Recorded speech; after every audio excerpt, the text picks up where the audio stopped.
പത്തനംതിട്ട കോന്നി മുറിഞ്ഞകല്ലിൽ വിദ്യാർത്ഥിനിയെ തൂങ്ങി മരിച്ച നിലയിൽ കണ്ടെത്തി. 19-കാരി ഗായത്രിയാണ് വാടക വീട്ടിലെ മുറിക്കുള്ളിൽ മരിച്ച നിലയിൽ കണ്ടെത്തിയത്. ആർമി റിക്രൂട്ട്മെന്റ് പരിശീലന കേന്ദ്രത്തിലെ അധ്യാപകന്റെ മാനസിക പീഡനമാണ് ആത്മഹത്യയ്ക്ക് കാരണമെന്ന് അമ്മ ആരോപിച്ചു.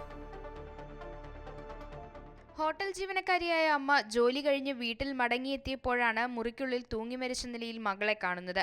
മരിച്ച 19-കാരി ഗായത്രി അടൂരിലെ ആർമി റിക്രൂട്ട്മെന്റ് പരിശീലന കേന്ദ്രത്തിലെ അഗ്നിവീർ കോഴ്സ് വിദ്യാർത്ഥിയാണ്. സ്ഥാപനത്തിലെ അധ്യാപകനായ വിമുക്ത ഭടനെതിരെയാണ് അമ്മ രാജി ആരോപണം ഉന്നയിച്ചത്.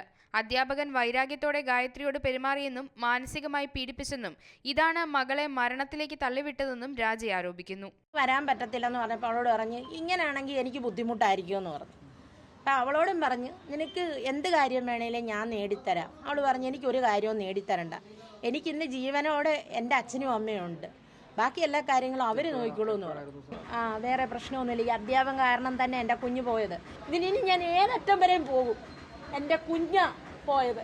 സ്ഥാപനത്തിനെതിരെ കൂടൽ പോലീസിൽ അമ്മ മൊഴി നൽകിയിട്ടുണ്ട്. ഇതിന്റെ അടിസ്ഥാനത്തിൽ ഗായത്രിയുടെ മൊബൈൽ ഫോൺ ഉൾപ്പെടെ പരിശോധിച്ച ശേഷം വിശദമായ അന്വേഷണം നടത്തുമെന്ന് പോലീസ് അറിയിച്ചു. മൃതദേഹം ആശുപത്രിയിലേക്ക് മാറ്റി. പോസ്റ്റ്മോർട്ടം അടക്കം പരിശോധനകൾക്ക് ശേഷം ബന്ധുക്കൾക്ക് വിട്ടു നൽകും. അമൃത ന്യൂസ്, പത്തനംതിട്ട.